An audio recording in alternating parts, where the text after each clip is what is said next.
నమస్కారం. ఉదయ రాగం కార్యక్రమానికి స్వాగతం, సుస్వాగతం. ఒక విశిష్ట అతిథితో ఈనాటి మన ఉదయ రాగానికి శుభారంభం చేద్దాం.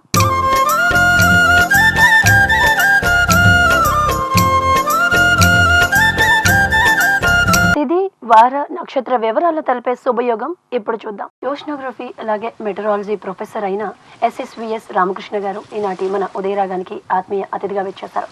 మరి ఆయన అడిగి ఆయన ప్రొఫెషన్ ఏంటి, ఆయన అసలు ఈ రంగంలో ఎలా స్థిరపడ్డారు, తదితర వివరాలను ఆయన మాటల్లో తెలుసుకుందాం. దేశంలోని 10 అత్యుత్తమ విశ్వవిద్యాలయాల్లో ఆంధ్ర విద్యాలయం ఒకటి. ఎందరో మేధావులకు నిలయం ఆంధ్ర విశ్వవిద్యాలయం. అటువంటి మేధావి వర్గానికి చెందిన వారే Surreddy Satya Venkata Sivaramakrishna. AU meteorology oceanography విభాగంలో ప్రొఫెసర్గా పనిచేస్తున్నారు. శివరామకృష్ణ ఓషనోగ్రఫీ అంశంపై 30కి పైగా జాతీయ, అంతర్జాతీయ పరిశోధనాత్మక పత్రాలను ప్రచురించారు. ఆయన ప్రతిభకు దక్కిన అవార్డులకు లెక్కే లేదు. ఇండియన్ మెట్రలాజికల్ సొసైటీ, ఓషనో society of India, Indian hydrologists association కు శాశ్వత సభ్యులుగా కొనసాగుతున్నారు. ఓషనోగ్రఫీపై ఎన్నో ప్రాజెక్టులను విజయవంతంగా పూర్తి చేసిన శివరామకృష్ణ ఈనాటి మన ఉదయ రాగానికి ఆత్మీయ అతిథిగా విచ్చేశారు. నమస్కారం అండి రామకృష్ణ గారు. రామకృష్ణ గారు, ఈ మెటరాలజీ లేదంటే ఈ ఓషనోగ్రఫీ అనేది ఒక డిఫరెంట్ ఫీల్డ్, ఉన్న అన్నిటి కన్నా డిఫరెంట్. అసలు ఈ రంగంలోకి రావాలని మీకు ఎలా అనిపించింది? ఎవరైనా ప్రోత్సాహం వల్ల వచ్చారా? అంటే నేను PR కాలేజీలో BSc పాస్ అయ్యాక ఆంధ్ర యూనివర్సిటీలో MSc ఫిజిక్స్ సీట్ కోసం అప్లై చేశానమ్మా. అయితే MSc ఫిజిక్స్లో సీట్ రాలేదు, నాకు మెటీరియాలజీలోనూ అప్లైడ్ మ్యాథ్స్లోనూ సీట్ వచ్చింది. సో మెటీరియాలజీలో అప్పటికే మా అన్నయ్య గారు పనిచేస్తూ ఉండడం, అధ్యాపకుల్లాగా ఉండడం బట్టి నేను ఎవరో ఎంకరేజ్ చేశారు, ఇది కూడా మంచిదే చదువు, అట్మాస్ఫిరిక్ ఫిజిక్స్, ఇది కూడా ఫిజిక్స్లో ఒక భాగమే అని కొంతమంది పెద్దలు చెప్పారు కదా అని నేను చదివానమ్మా. సో MSc చదివాక MSc అయితే సరిపోదు, PhD కూడా చేయాలని మా అన్నయ్య గారు ఒక ఆయన చెప్పారు, మా పెద్ద అన్నయ్య గారు. అయితే అప్పుడు నేను ఈ PhD కూడా కంటిన్యూ చేసి PhD తీసుకున్నానమ్మా ఇదే రంగంలో.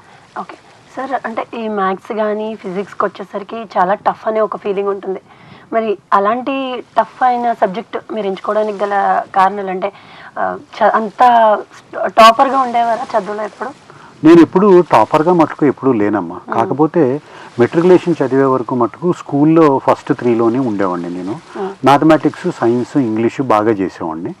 తెలుగును, సోషల్ చాలా వీక్, అప్పుడప్పుడు తప్పుతుండేవాడిని, తక్కువ మార్కులు వస్తూ ఉండేవి. కాకపోతే ఏంటంటే ఇంటర్మీడియట్ PR కాలేజ్, అదే ఐడియల్ కాలేజీలో చదివాను, డిగ్రీ PR కాలేజీలో చదివాను. ఆ తర్వాతే నేను ఎప్పుడు ఇంజనీరింగ్ అటెంప్ట్ చేయలేదు. చిన్నప్పటి నుంచి కొంచెం BSc, MSc అలా చదువుకుని సైంటిఫిక్ ఆఫీసర్గా వెళ్ళాలని ఒక కోరిక ఉండేది. ఆ కోరికతోటే నేను MSc పక్కకు వచ్చాను, అదనమాట. ఓకే, మరి మీ స్టడీస్ అయిపోయిన తర్వాత ఆంధ్ర యూనివర్సిటీలో మీరు కొంతకాలం ప్రొఫెసర్గా పనిచేశారు. అసలు ఆ ఆపర్చునిటీ ఎలా వచ్చింది? ఎన్ని సంవత్సరాలు మీరు ఆ ప్రొఫెషన్లో కొనసాగారు? అంటే 1989లో నా PhD అయిపోయిందమ్మా. PhD అయిపోయాక ఇంకా కొంతకాలం నాకు ఫెలోషిప్ ఉంది. ఆ PhD అయిపోయాక రిజల్ట్ కోసం చూస్తుండగానే మాకు ఆంధ్ర యూనివర్సిటీలో ఇంటర్వ్యూస్ కండక్ట్ చేశారు. అంటే అదృష్టవశాత్తు నేను ఆ ఇంటర్వ్యూకి అటెండ్ అయ్యాను, అక్కడే సెలెక్ట్ అయ్యాను. సెలెక్ట్ అయ్యి నేను PhD సబ్మిట్ చేసిన ఒక ఏడాదిలోకే నాకు ఉద్యోగం వచ్చింది లెక్చరర్గా. అప్పుడు లెక్చరర్ అనేవారు. 1990లో నేను లెక్చరర్గా జాయిన్ అయ్యానమ్మా, మార్చిలో. ఇప్పటి వరకు అదే ప్రొఫెషన్లో కొనసాగుతున్నాను. 2007లో నేను ప్రొఫెసర్ అయ్యాను. అంటే అంత చిన్న ఏజ్లోనే మీరు చెప్పారు, నేను టాప్ స్టూడెంట్ని కాదని చెప్పారు, కానీ మీరు ఫస్ట్ అటెంప్ట్లోనే జాబ్ వచ్చిందంటే మీరు యావరేజ్ స్టూడెంట్ కాదని అందరికీ అర్థమవుతుంది. మరి అంత చిన్న ఏజ్లోనే చాలా పెద్ద బాధ్యతని ప్రొఫెసర్గా తీసుకున్నారు. ఎలా అనిపించింది మీకు ప్రొఫెషన్? కానీ ఇప్పుడు కంపారిటివ్లీ ఇప్పుడున్న యూత్కి కంపేర్ చేసుకుంటే ఎవరికి 25-27 ఇయర్స్ వరకు సెటిల్మెంట్ లేదు.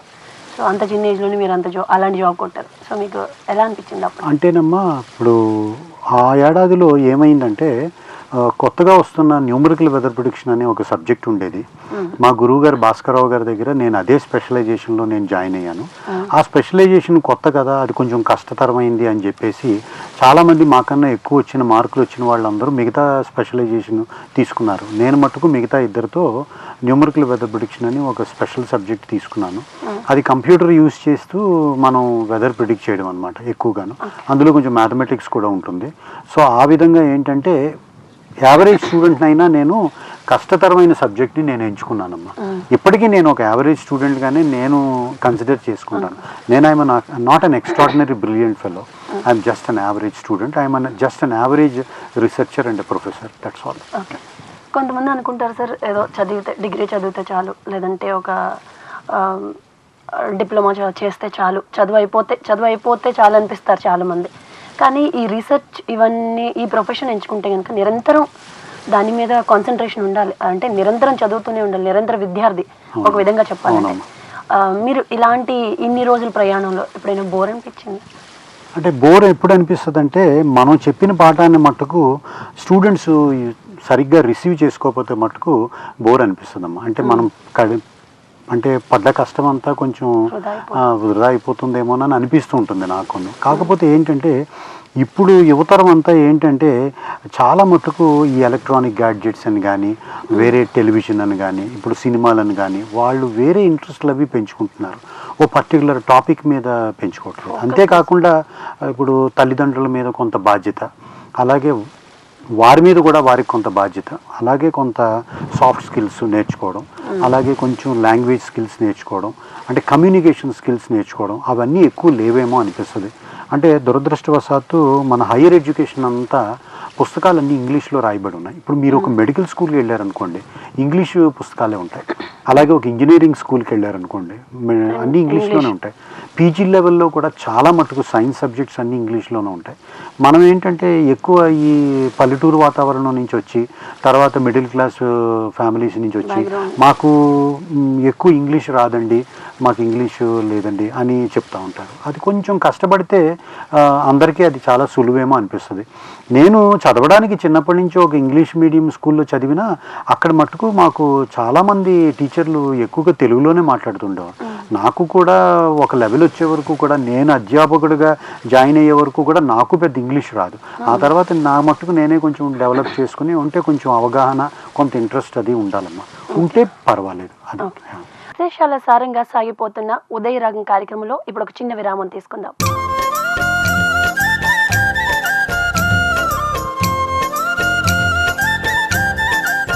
ఉదయరాగం కార్యక్రమానికి తిరిగి స్వాగతం. శ్రీ శ్రీ లలితా త్రిపుర సుందరి పీఠం పీఠాధిపతి శ్రీ తటవర్తి అప్పలరాజు శర్మ గారు అందించే అనుగ్రహ ఫలాలు ఇప్పుడు చూద్దాం.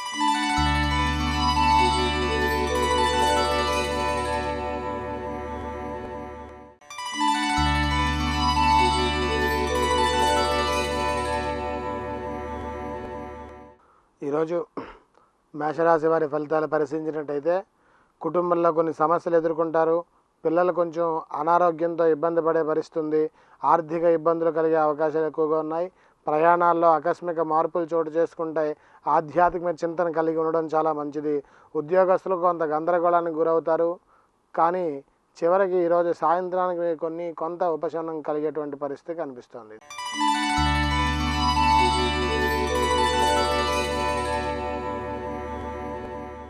వృషభ రాశి వారు ఈరోజు ఆకస్మిక ధనలాభాన్ని అందుకుంటారు, దూరపు బంధువులను కలుసుకుంటారు, సంఘంలో ఆదరణ పెరుగుతుంది, వ్యాపారం అభివృద్ధి చెందుతుంది, ఉద్యోగస్తులకు ఆశాజనకంగా ఉంటుంది, నిరుద్యోగులకు ఉద్యోగ ప్రయత్నాలు అవి కూడా ఫలిస్తాయి.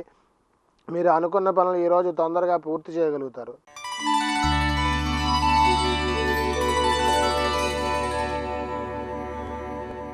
మిథున రాశి వారు ఈరోజు బంధుమిత్రుల నుంచి మాట పడవలసి వస్తుంది, అధిక ధన వ్యయం కలుగుతుంది, ఆర్థిక పరిస్థితులు మిమ్మల్ని బాగా ఇబ్బందులకి గురి చేస్తాయి. మీరు ఏ రకంగా ధనానికి ప్రయత్నించినా సరే నిరాశే మిగులుతుంది. వ్యాపారాల్లో ఆశించిన లాభాలు రాకపోవచ్చు, నిరుత్సాహాన్ని ఈరోజు చేసే ప్రతి పని కలిగిస్తుంది. ఈరోజు ఎంత నిశ్శబ్దంగా మీ పనులు పూర్తి చేసుకుంటే అంత మంచిదిగా కనిపిస్తుంది.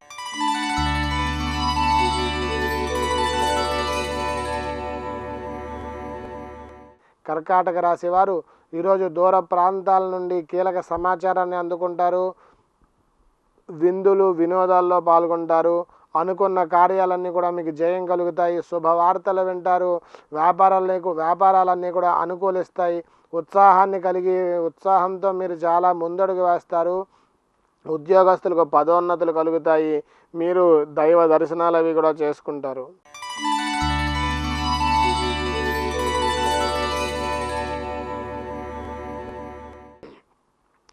సింహరాశి వారికి ఈరోజు కొత్తగా అప్పులు చేయాల్సిన పరిస్థితి ఏర్పడుతుంది. మీ ఆలోచనలు ఏవి కూడా నిలకడగా ఉండగా అధిక శ్రమను కలుగజేస్తాయి. పనుల్లో పురోగతి ఎంత సాధించినప్పటికి కూడా కదలదు. ఏ పనులు కూడా నెరవేరకుండా ఉంటాయి.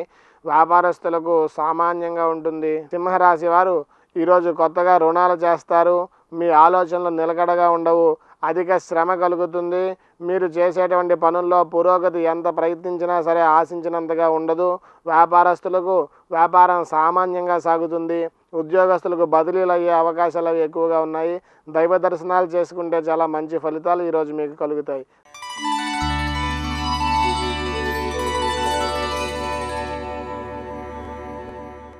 కన్యా రాశి వారు ఈరోజు కొత్త వ్యక్తులతో పరిచయాలు ఏర్పరచుకుంటారు. శుభవార్తలు వింటారు. మీరు చేసే పనులన్నీ కూడా సిద్ధిస్తాయి. కొత్త విద్యలు నేర్చుకుంటారు. మీరు చేసుకునేటువంటి పాత విద్యల్ని కూడా ప్రదర్శించాల్సిన పరిస్థితి ఏర్పడుతుంది. నూతన ఉద్యోగాలు అవి కూడా పొందే అవకాశాలు అవి ఎక్కువగా ఉన్నాయి. వ్యాపారస్తులకు లాభసాటిగా ఉంటుంది. ఉద్యోగస్తులకు ప్రమోషన్లు అవి కూడా కలుగుతాయి.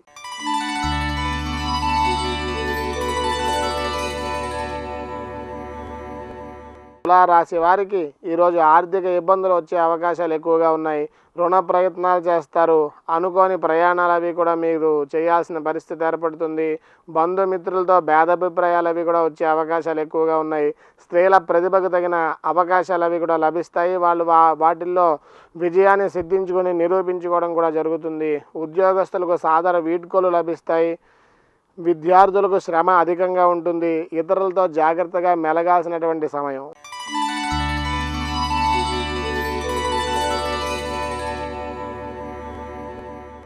వృశ్చిక రాశి వారు ఈరోజు మీరు చేసేటువంటి పనులన్నింటిలో కూడా మీ యొక్క ముద్ర ప్రత్యేకంగా కనిపిస్తూ ఉంటుంది. మీ పలుకుబడి పెరుగుతుంది. వ్యవహారాల్లో విజయాలు సాధిస్తారు. శుభకార్యాలకి హాజరవుతారు. అంచనాలన్నీ కూడా నిజమవుతాయి. వ్యాపారాలన్నీ కూడా అభివృద్ధి పదంలో సాగుతాయి. ఉద్యోగస్తులకు ప్రోత్సాహకరంగా ఉంటుంది.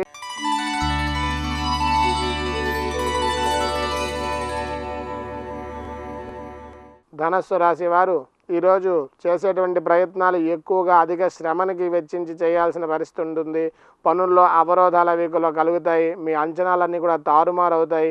మిత్రులతోనూ మీ యొక్క వ్యాపార భాగస్వాములతోనూ భేదాభిప్రాయాలు అవి కూడా కలుగుతాయి. ఆరోగ్యం మందగిస్తుంది. వ్యాపారస్తులకు ఏది కలిసిరాక బాగా చికాకు ఏర్పడుతుంది. ఉద్యోగస్తుల్లో ఒత్తిడిని బాగా ఎదుర్కోవాల్సి వస్తుంది.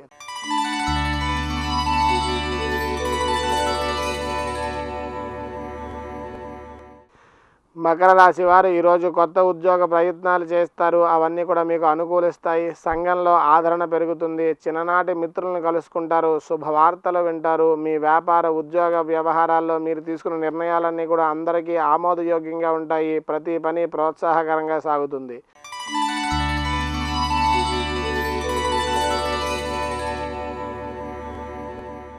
కుంభరాశి వారు ఈరోజు సోదరులతోనూ సఖ్యతగా ఉంటారు. మీ యొక్క సోదరీమణుల తాలూకా సలహాలు అవి కూడా పాటించి మీరు ముందుకు వెళ్ళడం జరుగుతుంది. విందు వినోదాల్లో పాల్గొంటారు. భూములు వాహనాలు కొనుగోలు చేస్తారు. నిరుద్యోగులకు ఉద్యోగ ప్రయత్నాలన్నీ కూడా సఫలీకృతం అవుతాయి. ఉద్యోగస్తులకు కొంచెం ఒత్తిడి ఎక్కువై చికాకు ఎదురవుతుంది. మీరు తగు జాగ్రత్తలు తీసుకున్నట్లయితే ఈరోజు అన్ని వ్యవహారాలు చక్కబడతాయి.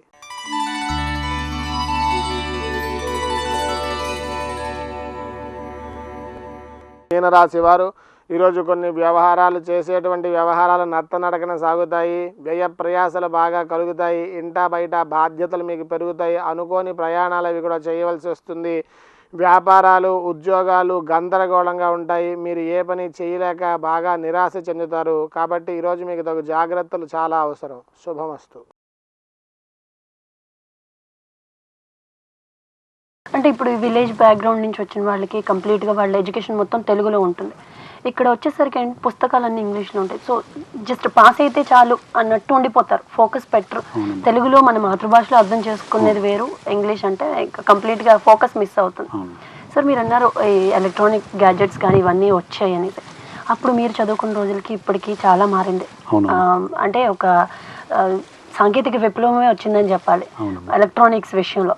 మరి ఇప్పుడే ఈజీగా ఉందా లేదంటే అప్పుడే బాగుంది అనిపించింది? అంటే ఇప్పుడే చాలా ఈజీగా ఉందమ్మా. అది మన ప్రస్తుత యువతరం అది అడ్వాంటేజ్ తీసుకోవట్లేదు వాళ్ళు. ఎందుకంటే మేము చదువుతున్నప్పుడు ఒక లైబ్రరీలో వెళ్ళి ఆర్టికల్ కొంచెం రిఫర్ చేయాలంటే చాలాసేపు పట్టేది. ఇప్పుడు జస్ట్ వాళ్ళు ఇంటర్నెట్ ముందు కూర్చుని గూగుల్లోకి వెళ్ళి ఆ ఆర్టికల్ ఆథర్ పేరు రాస్తే వెంటనే వచ్చేస్తుంది. అందుకని మేమే చాలా కష్టపడ్డాం అనిపించింది. మాకు అంత టైం ఉండేదా అని కూడా అనిపించేది. ఇప్పుడు యువతరం ఏంటంటే probably they are wasting their time in other activities. Like మా చిన్నప్పుడు కూడా కాలేజ్ అవ్వగానే అట్లీస్ట్ 2 to 2.5 hours మేము ఒక ప్లే గ్రౌండ్కి వెళ్ళి ఏదో ఆడి వచ్చేవాళ్ళం, క్రికెట్, షటిల్, టెన్నిస్ ఏదో. ఇప్పుడు నేను ఎవరిని చూడటం లేదమ్మా. ఏదైనా టైం ఉంటే కొంచెం బీచ్కి పోతున్నారేమో తప్పించి ఇప్పుడు ప్రస్తుతం వైజాగ్లో ఉన్నవాళ్ళు ఎక్కడా కూడా ప్లే గ్రౌండ్లో అంతసేపు వెళ్ళి ఆడుకుంటున్నారని లేదమ్మా. లేదు. ఇవన్నీ ఏంటంటే అన్నీ ఇప్పుడు మీ రోజుల్లో అయితే అట్లీస్ట్ లైబ్రరీకి వెళ్ళి మీరు 2 hours స్పెండ్ చేసేవారు. వాళ్ళకి ఆ ఫెసిలిటీ ఉన్నా కూడా వాళ్ళు అంత టైం అక్కడ స్పెండ్ చేయట్లేదని అనిపిస్తుంది. అవునమ్మా, ఇప్పుడు వాళ్ళు అంత టైం స్పెండ్ చేయటం లేదు చదువుకి. లేదమ్మా. సో అప్పుడు ఉన్నంత ఫోకస్ కూడా ఇప్పుడు లేదనిపిస్తుంది. అప్పుడు లేదమ్మా. ఇంకో కారణం కూడా ఏంటంటే సరైన టీచర్స్ కూడా రావటం లేదమ్మా. 30 ఏళ్ల క్రితం ఉన్న యావరేజ్ స్టూడెంట్స్ ఇప్పుడు టీచర్స్ అయ్యారేమో అనిపిస్తుంది నాకు కూడా. ఎందుకంటే వాళ్ళకి కూడా టీచర్స్ కూడా చాలా మందికి కమ్యూనికేషన్ స్కిల్స్ లేవు, వాళ్ళకి కొంత నాలెడ్జ్ లేదు. టీచర్ అనేవాడికి కొంచెం ఎప్పటికప్పుడు అబ్రెస్ట్ విత్ నాలెడ్జ్ ఉండాలి, లేటెస్ట్ డెవలప్మెంట్స్ తెలిసి ఉండాలి, కొంత ఆనెస్టీ ఉండాలి, కొంత ఇంటిగ్రిటీ ఉండాలి, తర్వాత కొంచెం మంచి చెప్పడం అది చేస్తూ ఉండాలి. ఆ తర్వాత ఇంకోటి ఏంటంటే కొంత త్యాగం కూడా ఉండాలమ్మా. ఇప్పుడు నేను అందరిలాగే అందరు మిగతా వాళ్ళ ప్రొఫెషన్స్ లాగే వెళ్ళి నేను ఎంజాయ్ చేయలేను. ఎందుకంటే నేను అలా ఎంజాయ్ చేయడం మొదలు పెడితే నేను I can not teach my own student నువ్వు ఇలా ఉండకూడదు అలా ఉండకూడదు అని. అలాంటిది ఇప్పుడు ఎక్కడా లేదేమో అనిపిస్తుంది. కాకపోతే క్వాలిటీ ఆఫ్ టీచర్స్ కూడా బాగా పడిపోయింది. అంటే జీతాలు పెరిగినాయి కానీ క్వాలిటీ పడిపోయిందమ్మా టీచింగ్ ప్రొఫెషన్. అంటే అంతా కమర్షియలైజ్ అయిపోయింది సార్. విద్య కూడా కమర్షియలైజ్ అయిపోయింది. అక్కడికి షిఫ్ట్ అయిపోయే నేచర్ వచ్చేసింది సార్. ఇప్పుడు మీరు ఈ ఓషన్ మీద కానీ ఈ వాతావరణం మీద కానీ రీసెర్చ్ చేస్తారు కదా, సో ఇది ప్రజలకి అంత ఎలివేట్ అవ్వట్లేదు. ఈ ప్రొఫెషన్ ఏదైతుందో అది ఎలివేట్ అవ్వటం లేదు. ఎందుకని సార్ దీని మీద అంత ప్రచారం జరగట్లేదనా? లేదంటే అంటే చదువుతున్న వాళ్ళు ఉన్నారు, ఈ ప్రొఫెషన్ ఎంచుకున్న వాళ్ళు చదువుతున్న వాళ్ళు ఉన్నారు, కానీ ఇలాంటిది ఒక ప్రొఫెషన్ ఉందా, ఇది ఒక డిపార్ట్మెంట్ ఉందా అన్న విషయం కొంతమందికి తెలియదు, బాగా ఎడ్యుకేటెడ్ అయితే. కానీ ఎందుకని ప్రచారం లేదంటారా? అంటే భారతదేశం బేసిక్గా వెదర్ కాన్షియస్ కంట్రీ కాదమ్మా. ఒక 4 నెలలు వర్షాలే, 4 నెలలు ఎండలు, 4 నెలలు శీతాకాలం అని ఒక అలవాటు అయిపోయింది మనకి. ఇప్పుడు అలా కాదమ్మా. అంటే వెదర్లో కూడా రెజ్యూమ్స్ మారిపోతున్నాయి. మన ఇండియన్ సబ్ కాంటినెంట్ కూడా విపరీతమైన క్లైమేట్ చేంజ్కి లోనవుతుంది. ఇప్పుడు మాన్సూనే తీసుకోండి, మాన్సూన్ ఎప్పుడు కూడా నార్మల్గా ఉండడం లేదు. గత 10-15 ఏళ్ళుగా చూస్తుంటే ఏ మాన్సూన్ కూడా నార్మల్ మాన్సూన్లో ఉంటుంది, ఎక్కడో ఒక దగ్గర తేడా కనిపిస్తుంది. ఇప్పుడు కూడా ఏంటంటే మారుతున్న క్లైమేటు, తర్వాత ర్యాపిడ్ ఇండస్ట్రియలైజేషను, డిఫారెస్టేషను, అంటే మామూలుగా చెట్లు అవి కొట్టేయడం, తర్వాత చాలా మటుకు కాంక్రీట్ జంగల్ అంటే ఎక్కువ లేఅవుట్లు వేసేయడం, ఇవన్నీ చూస్తుంటే వెదర్ కూడా చాలా important aspect in Indian life అనేది ఒకటి మనకు అర్థం అవుతుంది. అది ఆ విధంగా కొంచెం మనం కూడా వెదర్ అవేర్ అవ్వాల్సిన అవసరం వస్తుంది. ఇది వరకు కాదు.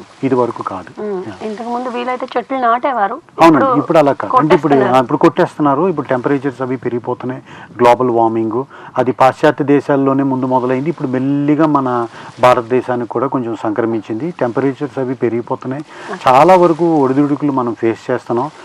ఎవరికి కూడా ఇప్పుడు కామన్ మ్యాన్కి వెదర్ గురించి ఎక్కువ ఇన్ఫర్మేషన్ ఎక్కువ వెళ్ళటం లేదు. ఎందుకంటే ఈ సైన్స్ ఏంటంటే చాలా తక్కువ మంది వెళ్తారు, ఉద్యోగాలు కూడా తక్కువ ఉంటాయి, అలాగే కాంపిటీషన్ కూడా చాలా తక్కువ ఉంటుంది. కానీ ఇప్పుడు అలా కాదమ్మా. చాలామంది ఇంట్రెస్ట్ చూపెడుతున్నారు.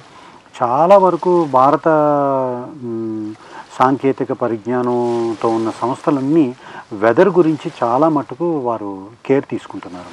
ఓకే సార్, గతంతో పోల్చుకుంటే మనకి పైలాన్ కానీ నీలం తుఫాన్ కానీ ఇలా రకరకాల తుఫాన్లు వచ్చాయి వెళ్ళాయి, ఎవరికి గుర్తులేదు. కానీ అక్టోబర్లో జరిగిన పెను బీభత్సం జనాలు ఎప్పటికీ మర్చిపోలేరు. హుదూద్ అనేది వాళ్ళ మైండ్లో అలా ఉండిపోయింది.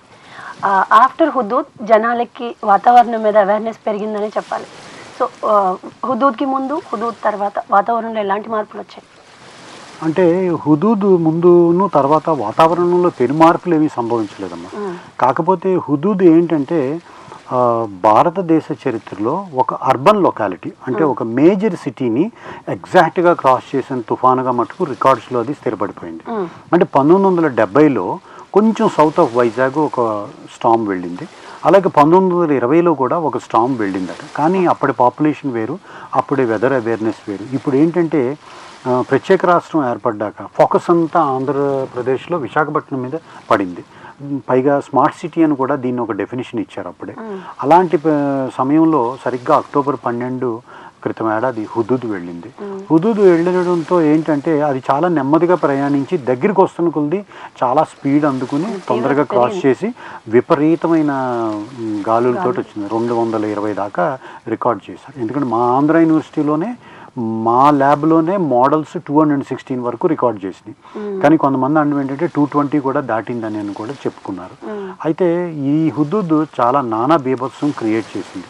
ఒక అర్బన్ లొకాలిటీని అంతటినీ అది కొంచెం తుడిచిపెట్టేసిందమ్మా. దాని మూలాన ఏంటంటే వెదర్ అవేర్నెస్ ఇదివరకు కూడా కాకినాడలోనూ జరిగినాయి. దివీసీమ తుఫాను జరిగింది కాకినాడలో. 1996లో కోనసీమ సైక్లోను వచ్చింది. తర్వాత ఏమో ఒరిస్సా సూపర్ సైక్లోన్ 1999లో వచ్చింది. 25 మంది చనిపోయారు. కానీ ఇది సృష్టించినంత అవేర్నెస్ బీభత్సం మట్టుకు ఇటీవల కాలంలో ఎప్పుడు ఏ తుఫాను కూడా సృష్టించలేదు. అంటే హుదూద్ అనేది గుర్తుండిపోతుంది జనాలకి. సో సమూలంగా పచ్చదనాన్ని తుడిచిపెట్టేసింది, అపారమైన నష్టం కూడా. మరి సార్ 2008లో వచ్చిన సునామీ కానీ ఎప్పుడు వినలేదు, చూడలేదు ఇదివరకు. ఇప్పుడు మన ప్రజలకి అసలు పరిచయం లేని ఒక పదం సునామీ అనేది.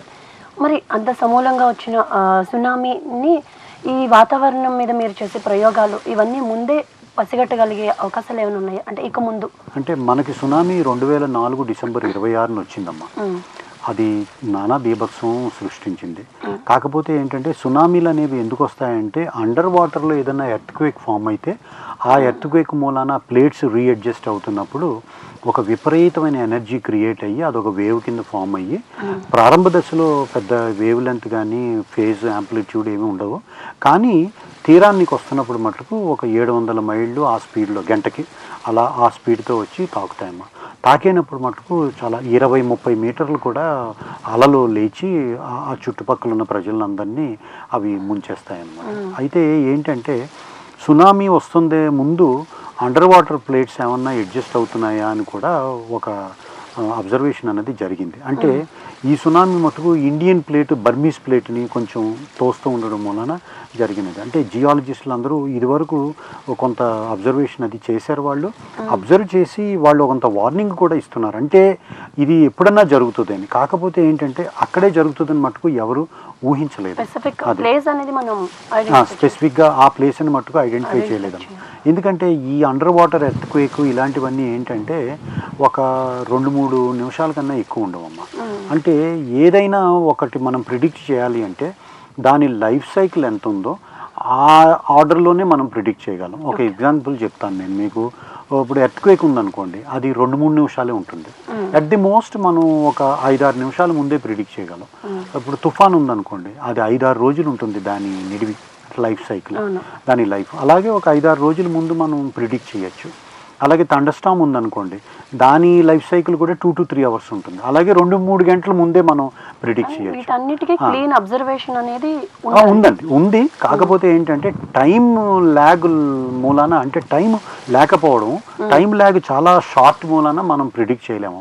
ఆర్డినరీగా సైంటిస్టులు అందరూ ప్రిడిక్ట్ చేస్తారు ఇలా వస్తుందని. ఇప్పుడు ఒక ఎర్త్క్వేక్ నేను ఇంకో 2 నిమిషాల్లో వస్తుందని చెప్పాను అనుకోండి, మనం ఇలాగా ఈ స్టూడియో బయటికి వెళ్ళేసరికి ఆ టైం అయిపోతుంది. అలా అనమాట. టైం స్పాన్ తక్కువ మూలాన మనం ప్రిడిక్షన్ సరిగ్గా ఇవ్వలేమమ్మా. జనాలకి అందుబాటులో అంటే టైం స్పాన్ తక్కువ ఉండడం వల్ల జనాలకి రీచ్ అవ్వట్లేదు. Take a short break in Uday Raagam. Welcome back to Uday రాగం.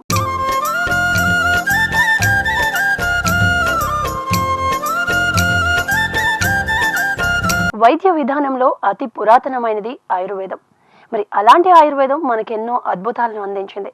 మరి అలాంటి ఆయుర్వేదం అందించిన ఒక అద్భుతాన్ని ఇప్పుడు చూద్దాం.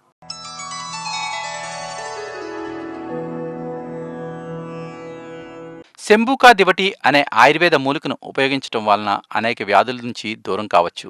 సొంటి పొడి, హింగ్వాష్టక చూర్ణం, కాస్త నెయ్యి, నిమ్మకాయ, నీళ్లను కలిపిన ఒక మిశ్రమాన్ని చేసి ఆ మిశ్రమం వేడి నీళ్లలో కరిగేదాకా కలిపి కాస్త తేనె పోసి పడుకునే ముందు తీసుకుంటే ఎసిడిటీ, ఊపిరితిత్తుల సమస్యలు, గ్యాస్ట్రిక్ ట్రబుల్, కడుపులో మంట, వేది వంటి వ్యాధులకు ఈ శంభూక దివటి మంచి మార్గం.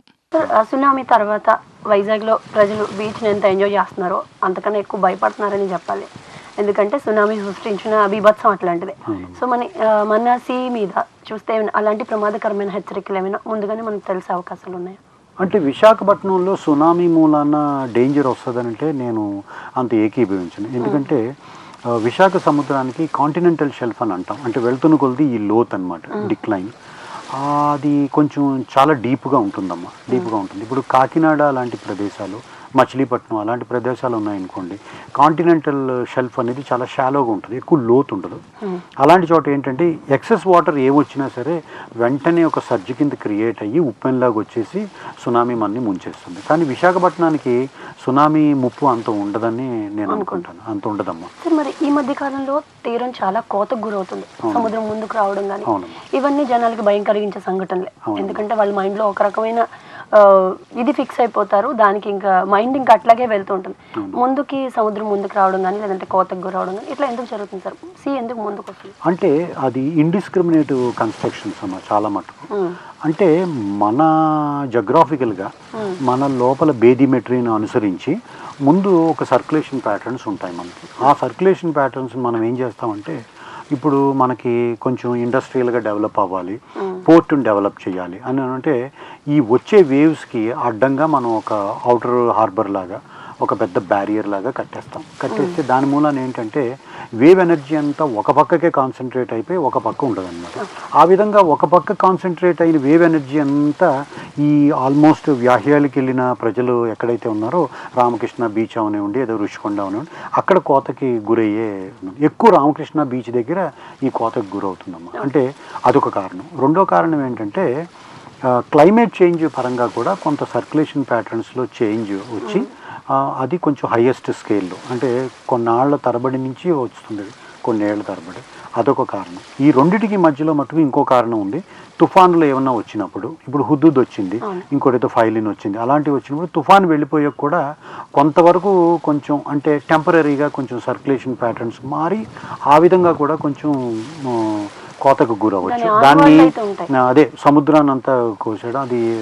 దాన్ని మటుకు ఇప్పుడు ఏంటంటే అక్కడున్న బీచ్ ఈరోజన్ అంటాం మనం, ఆ బీచ్ అంతా లోపలికి వెళ్ళిపోతుంది అన్నమాట. యాక్చువల్గా సముద్రం కొంచెం బీచ్, ఆ తర్వాత ల్యాండ్ ఉండాలమ్మా. అయితే ఇదంతా ప్రమాదంగా ఏం పరిగణించాల్సిన అవసరం అయితే? ప్రమాదంగానే పరిగణించాలమ్మా. ఎందుకంటే ఈ బీచ్ ఎరోజన్ కానీ ఎక్కువైపోయింది అనుకోండి, ఆల్మోస్ట్ మనం ఆ ఎడ్జ్లో ఉన్న రోడ్లన్నీ ఇప్పటికే వెళ్ళిపోతున్నాయి. ఎందుకంటే సబ్మరైన్ మ్యూజియం కట్టారు వాళ్ళు, అక్కడ ఫోర్ట్ సిటడల్ లాగా వాళ్ళు కట్టేసుకున్నారు. ఆ పక్కన వీకెన్ అయింది, అక్కడ పోతున్న ఈరోజను. మళ్ళీ అక్కడ ఏదో కొంచెం టెంపరీగా కట్టారు, ఆ పక్కన జరిగింది. ఇప్పుడు గోకుల్ పార్క్ దాకా వచ్చింది. ఇప్పుడు మళ్ళీ అక్కడ ఏదో కట్టారు అనుకోండి, కోస్టల్ బ్యాటరీ, ఆ పక్కన జాలారిపేట, అక్కడ మళ్ళీ స్ట్రాంగ్గా కట్టేశారు. అంటే ఏంటనమాట, ఎవరికి వాళ్ళు స్వార్థంతో వాళ్ళ నేలని పరిరక్షించుకుంటే మధ్యలో ఉన్న ఏరియా మటుకు బీచ్ ఎరోజన్కి గురవుతుందమ్మా. ఇప్పుడు మీకు గంగవరం పోర్ట్ కట్టారు, మన పోర్ట్ కూడా కట్టారు. అంటే ఒక లెవెల్ దాటి ఈ ఇండిస్క్రిమినేట్ కన్స్ట్రక్షన్స్ ఉండకూడదు. ఉంటే మటుకు కొంచెం అంటే ఓషనోగ్రాఫర్స్, మెటీరియాలజిస్టులు, పోర్ట్ అధికారులు, అలాగే ప్రభుత్వ అధికారులు, ఇంజనీర్లు అందరూ కూర్చుని ఒక కామన్ ప్లాట్ఫామ్కి వచ్చి, ఒక అవగాహనకు వచ్చి, ఒక మ్యూచువల్ అగ్రిమెంట్కి వచ్చి ఇది డిజైన్ చేసుకుంటే మంచిదని నా. అంటే ఒక విధంగా చెప్పాలంటే బీచ్ కూడా ఆక్రమణకి గురవుతున్నట్లే చెప్పాలి. అంటే ఇప్పుడు అదే అవుతుందమ్మా. ఆఖరికి ఏమవుతుందంటే ఇప్పుడు ఈ బీచ్ ఎరోషన్ అన్నది ఎంత డేంజరస్ అంటే, మనం ఆ రోడ్డు చూస్తున్నట్టయితే రోడ్డు కిందన ఉన్నదంతా పోయింది లోపలికి, ఇప్పుడు ఏం లేదు. మళ్ళీ దాన్ని ఏదో కొంచెం టెంపరీగా రాక్స్ అవి వేసి, రాళ్ళు అవి వేసి ఏదో కొంచెం వాళ్ళు కొంచెం కాపాడుతున్నారు. కానీ ఒక పెర్మనెంట్ ఈ సొల్యూషన్ ఉండాలి, పెర్మనెంట్ కన్స్ట్రక్షన్ ఉండాలని నా ఉద్దేశం. సార్, ఇలా మీరు ఓషన్ మీద కానీ లేదంటే ఇలా వాతావరణం మీద కానీ రీసెర్చ్ చేస్తుంటారు కదా, నిరంతరం రీసెర్చ్ చేస్తూనే ఉంటారు. సో మరి మనకి ఈ ఫీల్డ్లో ఉన్న వాళ్ళకి ప్రభుత్వ పరంగా ఏమైనా అంటే లైక్ సహాయ సహకారాలు కానీ లేదంటే వాళ్ళ నుంచి ఎంకరేజ్మెంట్ కానీ ఎట్లా ఉంటుంది? తప్పకుండా ఉందమ్మా. అంటే స్టేట్ గవర్నమెంట్ నుంచి అంత ఉండకపోవచ్చు, కానీ సెంట్రల్ గవర్నమెంట్ నుంచి మటుకు మినిస్ట్రీ ఆఫ్ ఎర్త్ సైన్సెస్ అని కొత్తగా ఫ్రేమ్ చేశారు. అది ఎక్కువ మెటీరియాలజీ, ఓషనోగ్రఫీ, జియోఫిజిక్స్, జియాలజీ ఈ డిసిప్లిన్స్ అన్నిటికీ యూనివర్సిటీ లెవెల్లో ప్రొఫెసర్లుగా ఉన్న వాళ్ళకి, ప్రాజెక్టులు హ్యాండిల్ చేసే వాళ్ళకి ఎంత కావాలంటే అంత డబ్బు ఇచ్చే పరిస్థితిలో ఉన్నామమ్మా ఇప్పుడు మనం. ఎప్పుడూ వాళ్ళకి ఎంకరేజ్మెంట్ ఉంది. మనం రీసెర్చ్ చేయాలే కానీ, మంచి రిజల్ట్స్ ప్రొడ్యూస్ చేయాలే కానీ ఎప్పుడూ మంచి ఎంకరేజ్మెంట్ ఉందమ్మా, ఉంది. మరి ఒక జాబ్ అయితే 9 to 5 ఫిక్స్డ్ టైమింగ్స్ ఉంటాయి. లేదంటే ఒక బిజినెస్ అయితే ఇంకో 2-3 అవర్స్ ఎక్స్ట్రా స్పెండ్ చేయాల్సి వస్తుంది. బట్ ఈ రీసెర్చ్ దానికి వస్తే కనుక ఎంత టైం స్పెండ్ చేసినా ఇంకా అక్కడ ఏదో మిగిలి ఉంటుంది. అవునమ్మా. సో అలాంటి మీరు మీ టైంని మీ ఫ్యామిలీతో ఎలా ఎంగేజ్ చేస్తారు? వాళ్ళ సపోర్ట్ మీకు ఎలా ఉంటుంది? అంటే నేను పొద్దున్న 8 ఇంట్లో బయలుదేరుతానమ్మా. లెఫ్ట్ అయిపోతారు. 8:30కి అక్కడికి వెళ్తాను, కొంచెం క్లాస్కి ప్రిపేర్ అవుతాను. ఆ తర్వాత క్లాస్ అయ్యాక 11 నుంచి 1 గంట మటుకు మా రీసెర్చ్ స్కాలర్స్తో నేను స్పెండ్ చేస్తాను. అలాగే మధ్యాహ్నం మళ్ళీ క్లాస్ ఉంటుంది. ఆ క్లాస్ అయిపోయాక మళ్ళీ కొంత రీసెర్చ్ స్కాలర్స్తో స్పెండ్ చేస్తాను. 6:30, 7 ఇంటికి వచ్చేసరికి 7 అయిపోతుంది. ఆ తర్వాతే ఏదైనా కొంచెం స్పెండ్ చేస్తాను. ఎక్కువగా మట్టుకు సాటర్డే సండే కొంచెం ఫ్యామిలీతో స్పెండ్ చేస్తానమ్మా. ఎందుకంటే నాకు ఒక కొడుకున్నాడు, వాడు ఇంజనీరింగ్ చదువుకుంటాడు, అందుకని వాడు బిజీయే. అందుకని నేను ఎక్కువ వీకెండ్స్ తప్పించి మిగతా రోజుల్లో నేను స్పెండ్ చేయలేను. అది మరి మీ పిల్లల దగ్గర నుంచి కంప్లైంట్స్ వస్తాయా? డాడీ మీరు ఇలా ఎప్పుడు బిజీగా ఉంటే మాతో టైం ఎప్పుడు స్పెండ్ చేస్తారు? ఫ్యామిలీస్ని ఎప్పుడైనా అవుటింగ్స్ తీసుకెళ్ళడం కానీ అదర్ కంట్రీస్ కానీ? ఎప్పుడు వస్తుంటాయమ్మా. మన సెలవుల్లో అయితే మేము కొంచెం థాయిలాండ్ అది తీసుకెళ్ళాను. మా మిస్సెస్ని మా అబ్బాయిని ఒక 4 ఫ్యామిలీస్ వెళ్ళి లైక్ మైండెడ్ పీపుల్ వెళ్ళి విజిట్ చేసి వచ్చాం ఒక వారం రోజులు. మా అబ్బాయి మట్టుకు అంటూ ఉంటాడు, పప్పా నువ్వు నాకు ఎంత ఎక్కువ టైం ఇవ్వవు, నువ్వు అది స్పెండ్ చేయట్లేదు అని. ఓకే, మరి మీ శ్రీమతి గారు అంటే మీరు పొద్దున్న 8:30కి మీ డే స్టార్ట్ అయిపోతుందని చెప్తున్నారు. అంతా హడావడిగా ఉంటుంది, టిఫిన్ చేసి వెళ్ళిపోతారు. సార్ మళ్ళీ ఈవినింగ్ నైట్ అయిపోయిన తర్వాత వస్తారు, ఏదో అలా భోన్ చేసి అయిపోతుంది, డే క్లోజ్ అయిపోతుంది. మీ శ్రీమతి గారు ఎప్పుడు కంప్లైంట్ చేయలేదా? విను చాలాసార్లు కంప్లైంట్ చేస్తుందమ్మా, అసలు మీరు ఏం పట్టించుకోరు ఇంట్లోనూ, మీరు మీ అబ్బాయి చదువు కూడా పట్టించుకోరు. ఎందుకంటే నేనే ఒక నిరంతర విద్యార్థిని, అందుకని నేను ఇంకొకళ్ళ చదువు గురించి పట్టించుకునే టైం ఉండదు. వాడికి కావాల్సిన ఫెసిలిటీస్ అంటే నేను ఇవ్వగలను, కానీ నేను వాడి చదువులో ఇంటర్ఫియర్ అయ్యి వాడేదో వాడు బీటెక్ ఎలక్ట్రానిక్స్ చదువుతున్నాడు, నేను ఎప్పుడు ఏమీ చెప్పను వాడికి. వాడు చదువుకుంటే చదువుకుంటాడు, మరి వాడి ఇష్టం అది. అంటే నేను మట్టుకు నా పుస్తకాలే నేను చదువుకునే టైం ఉండదు నాకు. అంటే పిల్లలు ఇండివిజువల్ గా ఓన్ డెసిషన్స్ తీసుకొని ఇచ్చానమ్మా. ఓకే సార్, మరి ఇప్పుడు మీరు చెప్తున్నారు నిరంతర విద్యార్థిగా ఉన్నా అని మీరు అంటున్నారు. మరి అలాంటి మీరు ఈ ఫీల్డ్లోకి రావాలనుకునే వాళ్ళు, లేదంటే మీ దగ్గర విద్యార్థులుగా ఉండాలనుకునే వాళ్ళకి కానీ, లేదంటే ఈ ప్రొఫెషన్లోకి రావాలనుకునే వాళ్ళకి కానీ మీరు ఇచ్చే సలహాలు కానీ సూచనలు కానీ ఎలా ఉంటాయి? అంటే నేను ఒకటే చెప్తానమ్మా, మాస్టర్స్ లెవెల్లో కానీ పిహెచ్డి లెవెల్లో కానీ ఇంట్రెస్ట్ ఉంటేనే ఆ సబ్జెక్ట్ చేయమంటాను నేను. మనకి ఇంట్రెస్ట్ ఉంటే మటుకు తప్పకుండా ఆ సబ్జెక్ట్ మనకి పైకి తీసుకెళ్తుంది. ఇప్పుడు భారతదేశం కూడా ఈ సాంకేతిక పరంగా మటుకు చాలా బాగుందమ్మా. అంటే ఎక్కువ రీసెర్చ్కి ఎంకరేజ్మెంట్ అది ఉంటుంది, ఆ ప్రాజెక్ట్స్ కూడా ఇస్తున్నారు. కాకపోతే ఈ రీసెర్చ్ ఇంట్రెస్ట్ ఉన్న వాళ్ళే ఇందులోకి రావడం మంచిది. అది నా సలహా. అంటే ఎక్కువ కొంచెం టైం పాస్ కాదు, అలా ఏదో మాస్టర్స్ డిగ్రీలే అని అనుకుంటే అది కాదు. ఇంట్రెస్ట్ ఉంటే మటుకు ఇందులో ఫ్లరిష్ అవ్వచ్చమ్మా. ఆపర్చునిటీస్ దేర్, కమిట్మెంట్ తో ఉంటే ఆపర్చునిటీస్ దేర్, ఆపర్చునిటీస్ ఇది అవుతుంది. సార్ మరి మీరు రీసెర్చ్ ప్రొఫెసర్గా ఉన్నారు, ప్రతి జాబ్కి రిటైర్మెంట్ ఉంటుంది. మీరు మీ ప్రొఫెషన్లో ఎప్పుడైనా అంటే రిటైర్మెంట్, నేను పలానా ఏజ్కి రిటైర్మెంట్ తీసుకోవాలి, లేదంటే నేను మొత్తం నా లైఫ్ ఎండ్ వరకు నేను ఇట్లాగే ఈ ప్రొఫెషన్లోనే ఉండాలి అని అనుకున్నారు, రిటైర్మెంట్ ప్లాన్స్ ఏమైనా ఉన్నాయా? అంటే లాస్ట్ ఇయర్ నేను 55 ఏళ్ళు కంప్లీట్ చేశానమ్మా. అప్పుడు మా నాన్నగారు కూడా ఇక్కడ ఆర్డీఓ చేసి సీనియర్ మోస్ట్ డిప్యూటీ కలెక్టర్ కింద, ఆ రోజుల్లో వాళ్ళకి 55 ఏళ్లే రిటైర్మెంట్. అప్పటి నుంచి కూడా నాకు ఎందుకో రిటైర్మెంట్ మీద ఒక ఆలోచన వచ్చింది. మా నాన్నగారు ఇదే వయసులో రిటైర్ అయ్యారు as a senior most deputy collector. నేను కూడా రిటైర్ అయిపోతే బాగుండేను. అప్పటికి నేను 25 ఏళ్ళు దాటి ఈ ప్రొఫెషన్లో ఉన్నాను నేను. ఎందుకో కొంచెం అనిపిస్తుంది ఇప్పుడు రిటైర్ అయితే మంచిది అని. ఈ మధ్యన ఇంకో 2 ఏళ్ళు పెంచారు చంద్రబాబు నాయుడు గారు గవర్నమెంట్ వచ్చాక. ఇప్పుడు 62, అంటే ఇంకో 7 ఏళ్ళు ఉంటాం ఈ ప్రొఫెషన్లో నేను. కాకపోతే ఏంటంటే మంచి స్టూడెంట్స్ వచ్చి మనకి, ముఖ్యంగా నా పిహెచ్డి స్టూడెంట్స్ అందరూ మంచివాళ్ళే, కానీ నా ఎంఎస్సి స్టూడెంట్స్ ఇంకా అంత బ్రైట్గా లేరని అనిపిస్తుంది. ఆ ఎంఎస్సి స్టూడెంట్స్ కూడా మంచివాళ్ళు వస్తే ఇంకొంచెం వాళ్ళు పని చేయొచ్చులే అన్నట్టు అనిపిస్తుంది. ఏదేమైనప్పటికీ నాకైతే మటుకు కొంచెం రిటైర్ అయిపోవాలనే ఉందమ్మా. మీ రిటైర్మెంట్ అనేది డిపెండ్స్ ఆన్ యువర్ స్టూడెంట్స్ అంటారు? అవునమ్మా. సో మంచి స్టూడెంట్స్ దొరికితే మీకు కొన్నాళ్ళు పని చేయాలనిపిస్తుంది, కానీ స్టూడెంట్స్ మటుకు సరిగ్గా లేకపోతే నాకు ఎందుకో రిటైర్ అయిపోవాలనిపిస్తుంది. ఓకే, ఈ రిటైర్మెంట్ మాట అనేది మీ శ్రీమతి గారికి కొంచెం ఓదార్పునిచ్చే విషయమే కావచ్చు, ఎందుకంటే ఆవిడతో ఎక్కువ టైం స్పెండ్ చేసే అవకాశం ఉంటుంది. ఓకే, మరి మీ పర్సనల్ లైఫ్లో ఇలా ఉండి మీరు అంటే ఆఫ్టర్ రిటైర్మెంట్ ఏయూ తరఫున కాకుండా ప్రైవేట్గా పిల్లలకి ఏమైనా టీచ్ చేసి లేదంటే వాళ్ళ భవిష్యత్తులో ఏమైనా ఉన్నతంగా తీర్చిదిద్దే ఆలోచనలు అంటే మీ ఓన్గా నాకైతే ఆలోచన లేదమ్మా. ఎందుకంటే మా ప్రొఫెషన్ ఎలాంటిదంటే ఇది ప్రైవేట్గా ఒక మెటీరియాలజీ కానీ ఓషనోగ్రఫీ చెప్పే సబ్జెక్ట్ కాదు. ఫిజిక్స్, కెమిస్ట్రీ, ఇంజనీరింగ్ లాగా. అయితే రిటైర్ అయిపోతే మట్టుకు ఏమైనా కొంచెం బుక్స్ అవి రాయడం, లేకపోతే అప్పుడప్పుడు ఏదైనా లెక్చర్లు అవి ఇవ్వడం, పర్సనల్ లైఫ్ కోసం అంతే. అంటే ఏమైనా లెక్చర్లు అవి ఇవ్వడం, కొన్ని ఇన్స్టిట్యూట్స్ ఉంటాయి స్పెషల్ లెక్చర్స్ ఏమైనా ఇవ్వడం, అలాంటివి చేయొచ్చు బేసింగ్ ఆన్ అవర్ ఎక్స్పీరియన్స్. అదొకటే ఐడియా అమ్మ. ఓకే. మీరు నిరంతర విద్యార్థిగా ఉండడానికి ఇష్టపడతానన్నారు, కానీ మేము అనుకునే నిరంతర ప్రొఫెసర్గా ఉండాలి, మరింత మంది విద్యార్థుల జీవితాన్ని ఉన్నతంగా తీర్చిదిద్దాలి, అలాగే మీకు ఏవైతే డ్రీమ్స్ ఉన్నాయో, డ్రీమ్ ప్రాజెక్ట్స్ ఉన్నాయో అవన్నీ ఈ 7 years టైం స్పాన్ ఏదైతే ఉందో 7 years లోపే మీ గోల్స్ అన్ని అచీవ్ అవ్వాలని మనస్ఫూర్తిగా కోరుకుంటున్నామండి. ఇంత బిజీలో కూడా మా కోసం స్టూడియోకి వచ్చి ఎన్ని మంచి విషయాలు స్టూడెంట్స్కే కాదు మాకు కూడా విలువైన సమాచారాన్ని అందించారు. మరొకసారి రామకృష్ణ గారికి ధన్యవాదాలండి. నమస్కారం అమ్మా. ఉన్నత జీవితానికి సోపానాలు, సుభాషితాలు. మరి అలాంటి సుభాషితాలని ఏరికూర్చి ఆనిముత్యాల ద్వారా మీకు అందిస్తున్నాం.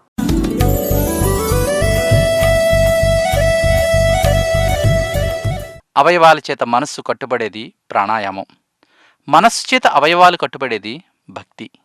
జిల్లెడిమూడి అమ్మ. మరో ఎపిసోడ్లో మరో విశిష్ట అతిథితో కలుద్దాం. అంతవరకు సెలవు. నమస్కారం.